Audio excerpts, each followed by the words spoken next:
حياكم الله متابعينا واهلا وسهلا بكم بعرض جديد من عروضنا العقاريه. متابعينا الكرام، اليوم عندنا شقه في مركز مدينه يلوى، في قلب مدينه يلوى في منطقه اسطنبول جاده. في اسفل هذه الشقه بالضبط الماركتات، ماركت شوك، ماركت بيم، ماركت درينجل، بالاضافه الى انه هي الشقه تقع على الشارع الرئيسي اللي يكون عليه الباصات اللي يروح الى اغلب مناطق مدينه يلوى. الشقة دوبلكس، لكن الجميل بها مفصول الطابق العلوي عن الطابق الأرضي، لكن الشقق يكون اثنيناتهم في طابو واحد، ويسجل في هذا الطابو على أساس أنهما شقق دوبلكس. الشقة أو الشقتين هذه تتكون من 5 غرف، حمامين، تواليت، مطبخين، بالإضافة إلى بالكونين وتراس جدا مميز. مثل ما ذكرت أنه هذه الشقة اللي يميزها هي أنها تقع في مركز مدينة يلوى. متابعينا الكرام، خلينا نشوف الشقة من الداخل، ولا تنسون الاشتراك بقناتنا على اليوتيوب ومتابعتنا على الفيسبوك والانستغرام والتيك توك، كلها باسم حيدر يلوى. حياكم الله. حياكم الله متابعينا الكرام واهلا وسهلا بكم. طبعا مثل ما جاي نلاحظ الشقه هذه هي الدوبلكس الفوق اللي موجوده، هاي منطقه اسطنبول جاده، تحتها صيدليه، افران موجوده، الباصات مثل ما جاي نلاحظ تمر من هذا الطريق، بالاضافه الى وجود امامها مباشره ماركت شوك. انت في مركز مدينه يلوى بالضبط، يعني انت في قلب مركز مدينه يلوى، ما تحتاج لا الى باصات، لا تحتاج الى اي شيء. حتى التاكسيات هنا عندنا امامنا موجوده قدام، تاكسيات، موقف التاكسيات، فانت بهذه الحاله ما تحتاج فقط الى المشي، تمشي بكل مكان تريده. الايدو مسافه تقريبا منها 150 متر. خلينا ندخل الداخل متابعينا الكرام ونشوف كل تفاصيلها بقوه. يعني حياكم الله متابعينا الكرام واهلا وسهلا بكم. هو هذا مدخل الشقه مثل ما جاي نلاحظ متابعينا الكرام، المدخل شرح ورائع، وتقسيم الشقه الصراحه شيء روعه. يعني عندك هنا غرفه جلوس او ممكن تخليها غرفه منام، المطبخ، الصالون، والمدخل شرح ورائع جدا مثل ما جاي نلاحظ متابعينا الكرام.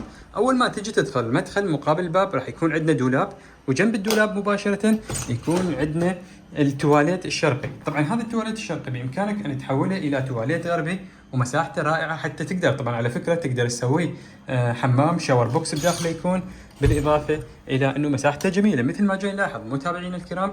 التقسيم الشقه جدا رائع. اول ما نجي ندخل الى غرفه الجلوس، طبعا هم مخليها غرفه جلوس بس انت بامكانك ان تسويها غرفه منام. مثل ما جاي نلاحظ غرفه مساحتها جيده جدا، بالاضافه الى انه اطلالتها تكون اطلاله على الشارع الرئيسي. هسه راح نطلع من بالكون ونشوفه على الشارع الرئيسي، ومساحتها رائعه جدا.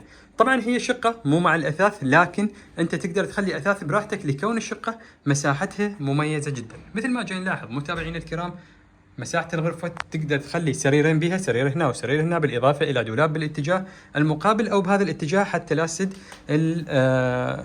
السد الإطلالة مالتها.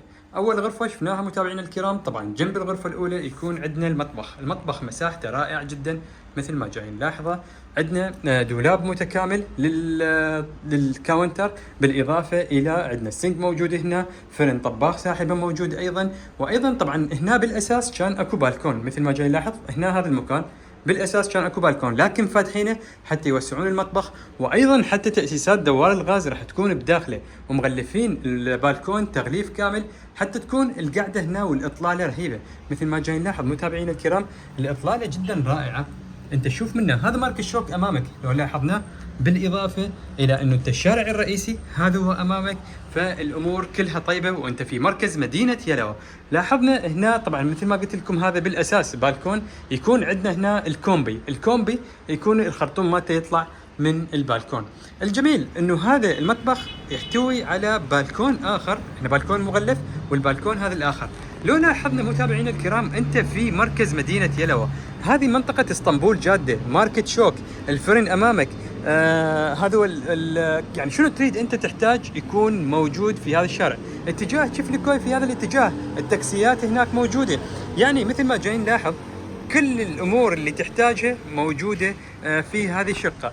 ايضا تقدر تخلي هنا ميز، وتخلي هنا هذه خلينا نقول وقت تريد تريق، تريد تقعد تشرب قهوه او شيء، لان ما حد يطل امامك، فالمنطقه كلها مفتوحه من الجهه الاماميه. نرجع مره اخرى متابعينا الكرام الى المطبخ. لو لاحظنا مثل ما لاحظنا متابعينا الكرام، قلنا الدولاب كامل، عندنا هنا مكان للثلاجه، نتوجه إلى الصالون. الصالون مساحته رائع جدا، وحتى ترتيبه الصراحة شيء روعة، جاي مربع ومن كل الاتجاهات يكون نوافذ. يعني في بعض الصالونات تدخل تلقاها أنت أول ما تدخل أصلا نفسك تنسد، لكن هذا الصالون مثل ما جاي نلاحظ إطلالته رهيبة، في اتجاهين مفتوح، الاتجاه الأمامي الاتجاه الجانبي، وأيضا مثل ما قلت قبل قليل مساحته رهيبة. خلينا نطلع إحنا على الجهة الثانية وأراويكم الصالون من الجهة الثانية. هذا هو الصالون متابعينا الكرام، مساحته جدا جدا رائعة. جاي شوف متابعيني، شيء رهيب وروعة، وانت في مركز مدينة يلوى ما تحتاج اي شيء. وحتى لو لاحظنا احنا مساء طلعنا شفنا صوت، سمعنا صوت السيارات، هنا لما تدخل ما جاي تسمع اي شيء. هذا متابعينا الكرام شفنا اول تفاصيل الشقة من الداخل. طبعا عندنا الحمام في هذا الاتجاه، والجميل انه الحمام يكون بصف غرف النوم. الحمام يحتوي على شاور بوكس، على سيفون، بالاضافة الى مغسلة ومكان خاص بالغسالة الملابس مثل ما جاي نلاحظ متابعينا الكرام. نجي الى الغرفة الثانية، احنا شفنا اول غرفة مسويها غرفة جلوس، هذه غرفة الثانية مثل ما جاي نلاحظ هالسريرين مخلين براحتهم، بالاضافة الى اطلالتها جانبية.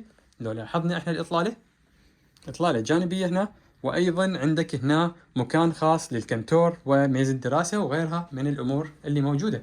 متابعينا الكرام بقى عندنا في هذا الطابق اخر شيء، وهو غرفة النوم الرئيسية اللي تحتوي على سرير، تحتوي على اطلالة طبعا جانبية. المساحة رائعة جدا مثل ما جاي نشوف، 6 ابواب للدولاب، وايضا عندنا هنا السرير، وايضا عندنا يعني مساحه رائعه، انت تقدر تمشي براحتك مثل ما جاي نشوف. يعني هذا الدولاب موجود هنا ومخلين بصف السرير، وعندك مسافه للمشي براحتك. متابعينا الكرام الشقه شيء روعه الصراحه مثل ما شفناها. 3 غرف في هذا الطابق، طبعا هي بالاساس دوبلكس لكن مفصوله واحده عن الثانيه، تقدر تخليهن طابوين، وواحد يعيش فوق وواحد يعيش تحت مثل ما لاحظنا. دخلنا من هذا المدخل، وهذه تفاصيل غرف المنام، وهذا هو الصالون، المطبخ، وواحدة من غرف النوم اللي مسويها غرفة الجلوس. خلينا نشوف الطابق العلوي، ابقوا يعني. الكرام هو هذا الطابق الثاني. طبعا مثل ما لاحظنا احنا لا نسد الباب، مثل ما لاحظنا انه الطابق الاول يكون طبعا بيناتهم فقط هذا الدرج، ويكون الطابق الثاني معزول، بامكانك ان تفتحه، وبالاساس هن الشقتين طابو واحد، وتقدر ايضا تسويهن طابوين. طبعا اول ما نجي ندخل احنا مثل ما جاي نلاحظ طبعا عندنا هنا المخزن، لكن احنا لو نجي على هذه الجهه راح نشوف امامنا سطح اللي راح نشرح عليه بعد قليل، ونجي على بقيه تفاصيل الشقه. طبعا بالبدايه احنا راح نتكلم عن الحمام. هذا هو الحمام. الحمام يحتوي على دوش موجود بالاضافه الى سيفون، وعندنا هنا مغسله، وايضا طبعا مثل ما جاي نلاحظ تقدر تخلي انت حتى شاور بوكس اللي يكون الجام، تقدر تعزل الحمام عن بقيه تفاصيل هذا الحمام. طبعا عندنا هنا يكون اما تريد تخليها هذه صاله او تريد تخليها واحده من غرف النوم. المساحه رائعه جدا، تقدر تشيل حتى 3 اسره مو سريرين، هو بالاساس مخليها صالون، وتكون اطلالتها على الاطلاله الجانب الامامي لهذه الشقه. طبعا هم ما مستخدميها فقط يستخدموها في وقت الصيف، فما يستخدموها بالشتاء. طبعا كل شيء نظيف، الحيطان نظيفه، عفوا الجدران نظيفه، بالاضافه الى انه امورها كلها تمام. انت احنا ما نتكلم عن الاثاث، نتكلم عن الشقه. متابعينا الكرام بعد ما شفنا الحمام، شفنا الصالون او وحده من غرف النوم، نتوجه الى باقي التفاصيل. طبعا عندنا في هذا الاتجاه المطبخ ما شاء الله مساحته رائعه جدا، متكامل من كل الدولاب اللازم. عندنا هنا الثلاجه، ايضا عندنا الطباخ اللي موجود بداخله. هنا عندنا بالكون، بامكانك ان حتى لو تريد تفتح باب تقدر تفتح باب لازم، لكن عندك باب من هذا الاتجاه تقدر تفتحها وتطلع. متابعينا الكرام نكمل الى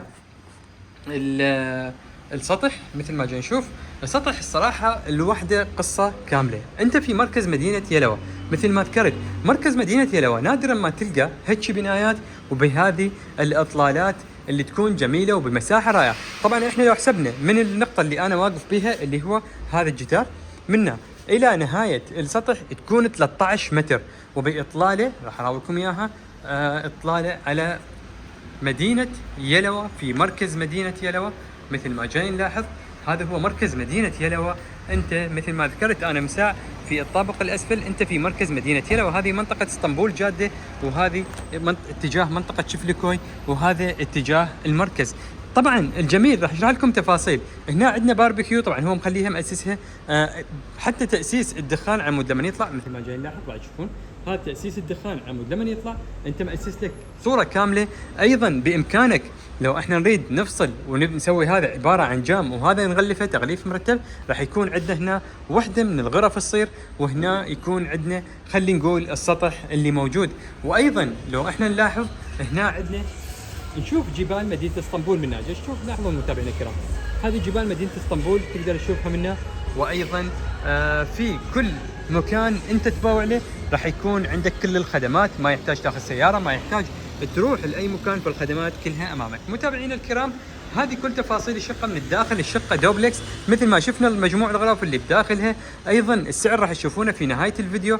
إطلالة جميلة مثل ما نلاحظ، طبعا بعد ما قلت لكم على إطلالة الجبل اللي موجود. هذه هي إطلالة الجبل اللي هو بايرك تبة هنا يسمونه، هذا هو البايرك تبة. إطلالة رائعة جدا، يعني تستمتع بالإطلالات، تستمتع بكل شيء موجود.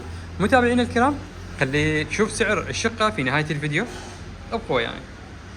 متابعينا الكرام، مثل ما شفنا الشقة بكل مواصفاتها ميزاتها، ذكرت في بداية الفيديو وقلت انه هذه الشقة هي عبارة عن موقع في قلب مدينة يلوى.